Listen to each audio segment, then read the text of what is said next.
Subhanahu wa ta'ala, yaitu mir rabbil alamin. Anak sekalian yang dirahmati Allah Ta'ala, mukjizat diturunkan kepada para nabi dan rasul untuk melemahkan lawan dan untuk membuktikan kebenaran tentang kerasulannya. Al-Quran merupakan mukjizat terbesar yang diterima oleh Nabi Muhammad Shallallahu Alaihi Wasallam. Kemukjizatan Al-Quran berlaku kepada semua umat manusia sepanjang zaman hingga kelak hari kiamat. Kedudukan Al-Quran pun dapat kita saksikan dalam ayat-ayat yang terdapat di dalamnya. Allah SWT yang menjaga keasliannya dan kemurniannya. Anak sekalian, ulangi, yang menjaga Al-Quran, keasliannya dan kebenaran itu yaitu Allah sendiri lewat umatnya, hambanya yang belajar mengajar Al-Quran, yang menghafal Al-Quran. Nah, saya ulangi, sekalian, bahwa Al-Quran itu termasuk mukjizat yang diberikan kepada Nabi Muhammad SAW untuk melemahkan lawan dan untuk membuktikan kebenaran tentang kerasulannya. Nah, itu Al-Quran, mukjizat begitu. Kita lanjut, anak sekalian, bahwa kemukjizatan Al-Quran, mukjizat secara bahasa berarti melemahkan dan mengalahkan lawan. Ulangi, mukjizat secara bahasa berarti melemahkan atau mengalahkan lawan. Adapun secara istilah,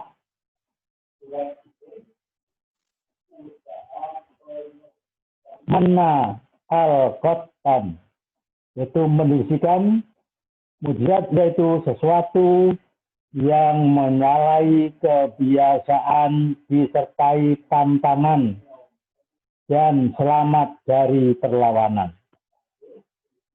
Mukjizat diberikan oleh Allah SWT hanya kepada para nabi dan rasul untuk melemahkan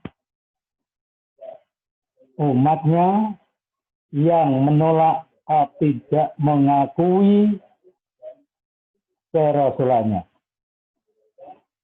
Itu arti mukjizat.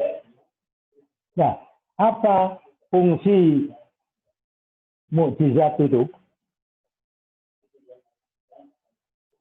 Mukjizat yang diberikan kepada para nabi dan rasul adalah bukti kebenaran bahwa mereka adalah nabi atau rasul utusan Allah yang membawa risalahnya.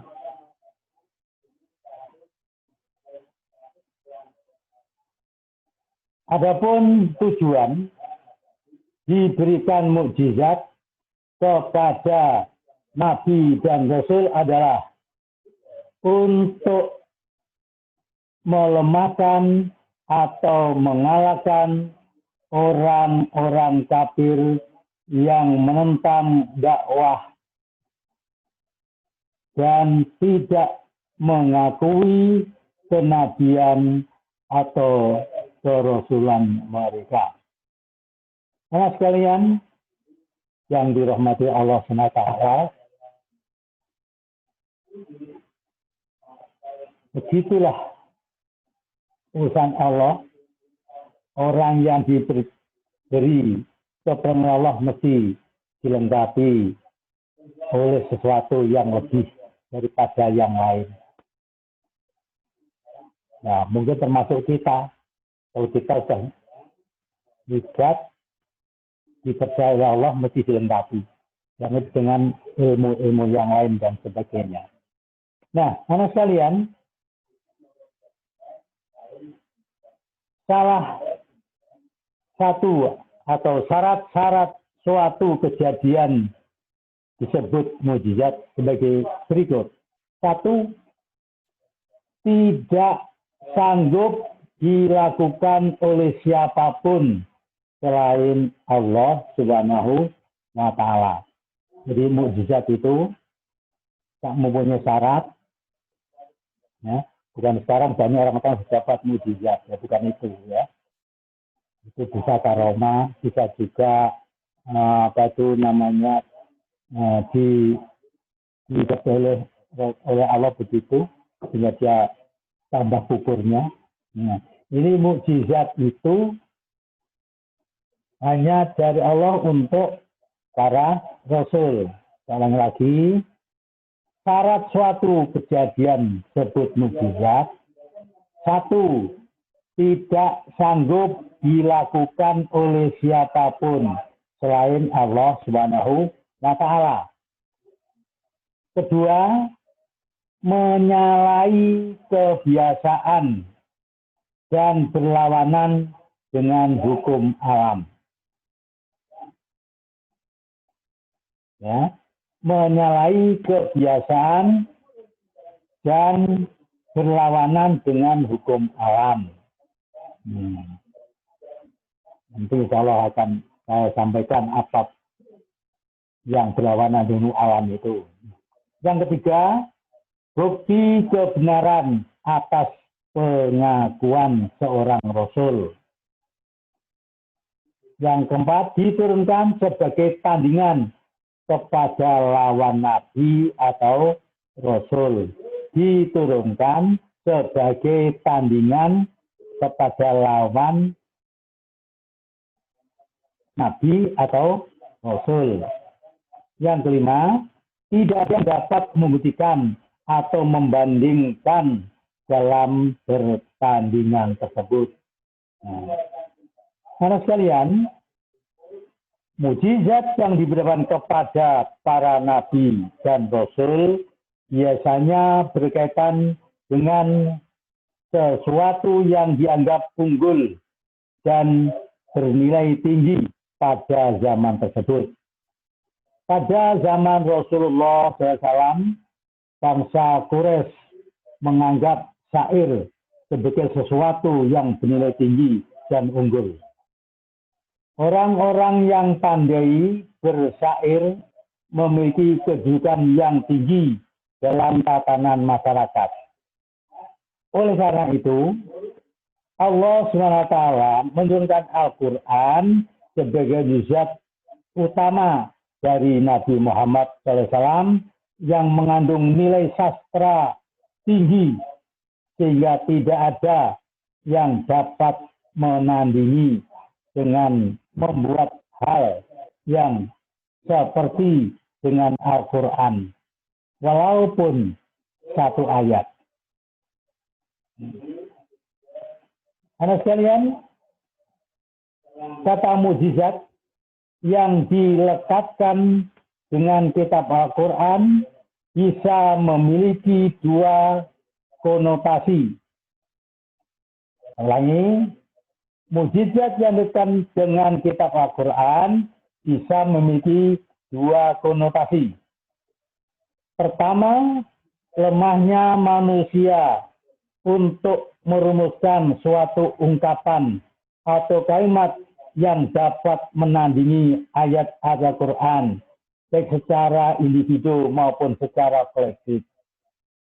Kedua,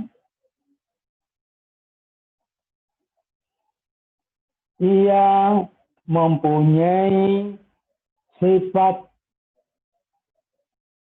menentang, mempunyai sifat menantang manusia dan jin untuk membuat semacam Al-Quran sampai munculnya kesadaran mereka untuk mengakui kelemahan diri sendiri ketika berhadapan dengan ayat-ayat Al-Quran. Jadi, anak sekalian, dapat simpulkan bahwa yang dimaksud kemukjizatan Al-Quran adalah menetapkan kelemahan manusia dan jin baik secara individu maupun kolektif untuk mendatangkan semisal Al-Quran. Mukjizat Al-Quran bertujuan untuk menumbuhkan kesadaran pada manusia bahwa Al-Quran adalah wahyu Allah SWT sekaligus merupakan bukti kerasulan Nabi Muhammad Sallallahu Alaihi Wasallam. Anak sekalian yang berbahagia, Imam Asyuti mengungkapkan bahwa adanya ijaz Al-Quran itu ada kaitannya dengan persepsi yang salah dari pihak orang Arab terhadapnya, sehingga Al-Quran memberi jawaban terhadap persepsi mereka yang keliru. Dengan cara menawarkan agar mereka menunjukkan kekuatan argumentasi dari kebenarannya. Akan tetapi, orang Arab sama sekali tidak dapat membuktikan kebenaran mereka, sementara Al-Quran secara meyakinkan menunjukkan kebenarannya.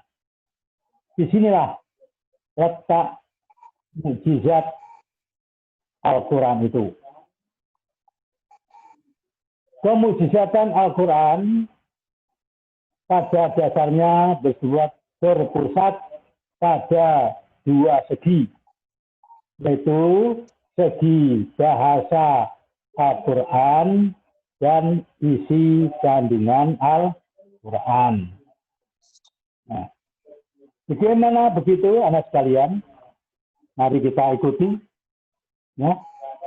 Tadi kemukjizatan Al-Quran pada dasarnya berpusat pada dua segi, yaitu segi bahasa Al-Quran dan segi isi kandungan Al-Quran.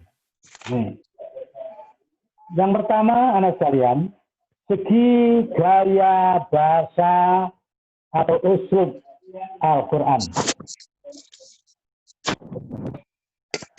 Al-Quran menggunakan bahasa bangsa Arab Quraisy yang mengandung sastra Arab yang sangat tinggi mutunya. Ketinggian mutu sastra Al-Quran ini meliputi segala segi, kaya akan perbendaharaan kata, padat akan makna yang terkandung, serta sangat indah dan bijaksana dalam menyuguhkan isinya. Gaya bahasa Al-Quran ini sangat khas dan tidak dapat ditiru oleh para sastrawan Arab. Ulangi, gaya bahasa Al-Quran sangat khas dan tidak dapat ditiru oleh para sastrawan Arab. Susunan bahasa dalam Al-Quran sangat indah dan berlainan dengan setiap susunan dalam bahasa Arab. Dalam hal ini, orang-orang Arab Quraisy melihat Al-Quran memakai bahasa dan lafaz mereka. Tetapi itu bukan puisi, bukan prosa atau syair. Bahkan mereka tidak mampu membuat semisal Al-Quran walaupun satu ayat. Keindahan gaya bahasa Al-Quran telah membuat orang-orang Arab dan luar Arab kagum dan terpesona. Saya ulangi, dengarkan. Keindahan gaya bahasa Al-Quran telah membuat orang-orang Arab dan luar Arab kagum dan terpesona. Sebagian kaum Quraisy menerima ayat-ayat Al-Quran dan merenungkannya. Sebagian lain masuk Islam dan berserah diri kepada Allah SWT. Itu zat yang mewahyukan Al-Quran. Al-Quran mengandung nilai-nilai istimewa di dalamnya. Tidak akan ada ucapan manusia yang menyamai isi Al-Quran. Segi bahasanya yang menakjubkan, memiliki beberapa keistimewaan sebagai berikut. Pertama, kelembutan Al-Quran secara lafaz yang terdapat dalam susunan suara dan keindahan bahasanya. Susunan kalimat bahasanya. Saya ulangi. Yang pertama, kelembutan Al-Quran secara lafaz yang terdapat dalam susunan suara dan keindahan bahasanya. I love you. Yang kedua, anak sekalian, keserasian Al-Quran. I love you. Hebat kamu. Keserasian Al-Quran untuk orang awam maupun kaum cendekiawan, artinya semua orang dapat merasakan keagungan dan keindahan Al-Quran.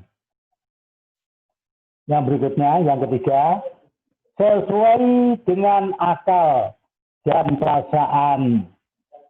Al-Quran memberikan doktrin pada akal dan hati, serta merangkum kebenaran dan keindahan sekaligus. Yang keempat, keindahan dalam kalimat serta beraneka ragam bentuknya, yaitu suatu makna diungkapkan dalam beberapa lafaz dan susunannya yang bermacam-macam, yang semuanya indah dan halus.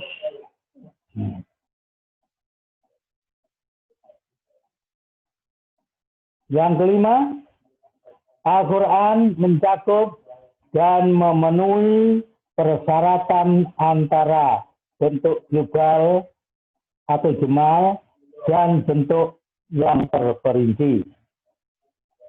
Yang keenam, dapat dimengerti sekaligus dengan melihat segi yang tersurat atau yang dikemukakan. Nah, sekalian, itulah syarat-syarat atau nilai-nilai yang terkandung di dalam keistimewaan Al-Quran. Anak sekalian, adapun bukti lain dari kemujizatan Al-Quran dapat diteliti dari redaksinya.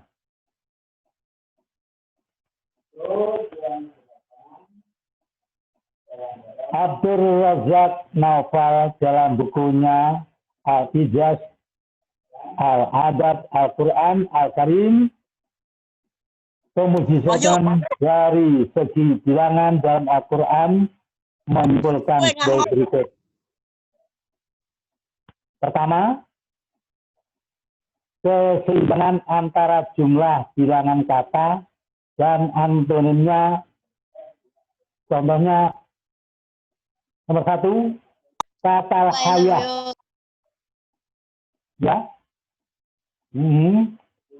ya nanti pada akhir pembelajaran nanti akan ada yaitu betul-betul Anda membuat rangkumannya, kemudian besok satu tatap muka akan dikumpul, ya, apa itu Al-Quran dan sebagainya, ya itu tugas Anda. Jadi Anda punya bukti nantinya, Anda sekalian, sekali lagi, bisa pembelajaran Anda bisa membuat rangkumannya atau membuat portofolio untuk disetorkan pada akhir pembelajaran online.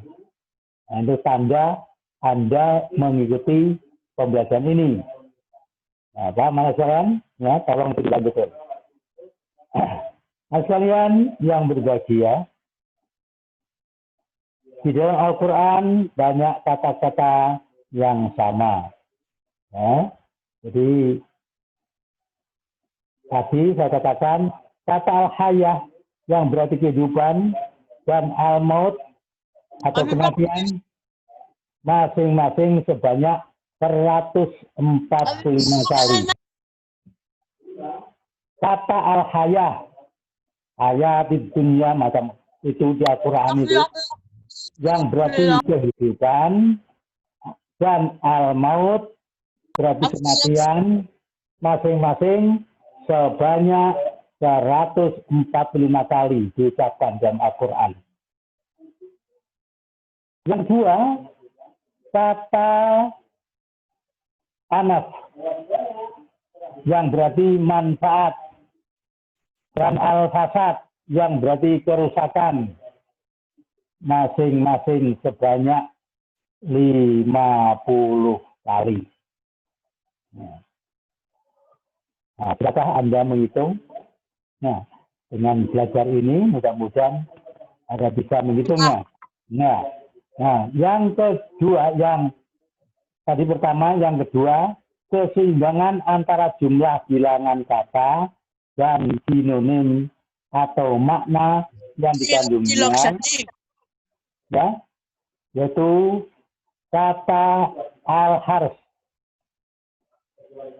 yang berarti membaca, wal azhiroh atau bertani, masing-masing ada 14 kali. Kata al-ujub artinya membanggakan diri atau angkuh, dan al-ghurur yaitu artinya angkuh, masing-masing 27 kali. Makbul.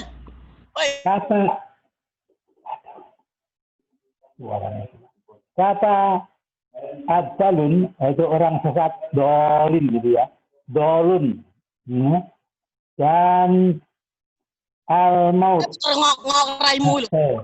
mati jiwanya, masing-masing 17 kali.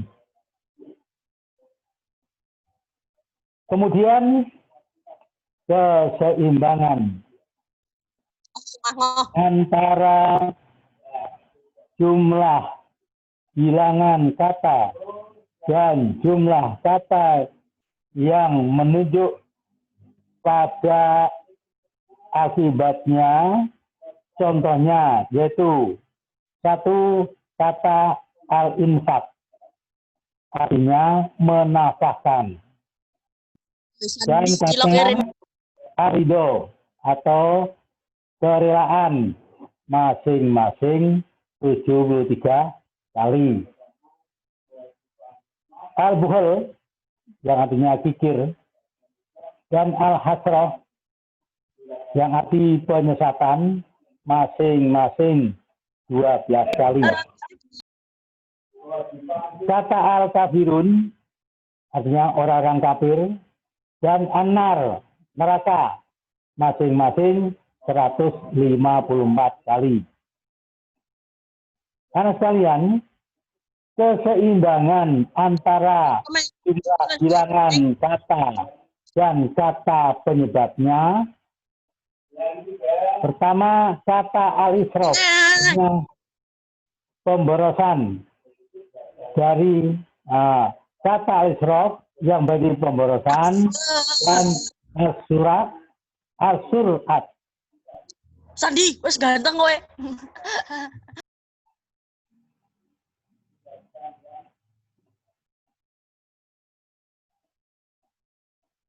Yang artinya ketergesa-gesaan masing-masing 23 kali. Kata al-mau'izah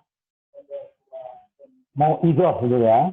Kata al-mau'izah atau nasihat atau petua dan al-lisan atau lidah masing-masing 25 kali. Rizka. Kata asraf atau tawanan dan arhab yang diperang masing-masing 6 kali. Selain keseimbangan tersebut, anak sekalian, ditemukan pula keseimbangan khusus. Contohnya,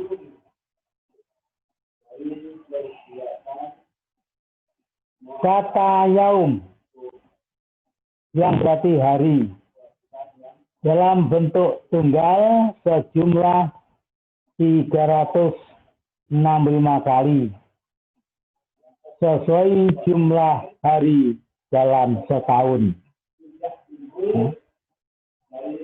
Ulangi, kata yaum atau hari dalam bentuk tunggal sejumlah 365 kali. Nah, kata ini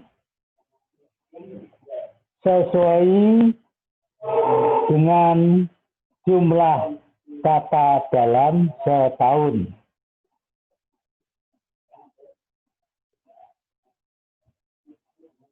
Al-Quran menjelaskan bahwa langit ada 7. Dan penjelasannya tersebut diulangi sebanyak 7 kali pula. Yaitu dalam surat Al-Baqarah, surat Isra, surat Al-Mu'minun, surat Fussilat, surat At-Talat, surat Mulk, dan surat Nuh. Nah, jadi diulang 7 kali. Anak sekalian, dalam segi isi kandungan Al-Quran, nah ini kandungan yang ada dalam Al-Quran, yang menunjukkan kemujizatannya sebanyak ada 3. Yang pertama, Al-Quran mengungkapkan berita-berita gaib. Berita-berita gaib yang terkandung dalam Al-Quran ada 2 macam, yaitu berita yang mengungkap kejadian masa lampau yang tidak diketahui lagi oleh manusia. Misalnya peristiwa tenggelamnya Fir'aun dan selamatkan rajanya. Dan berita peristiwa yang akan terjadi di dunia ini dan di akhirat.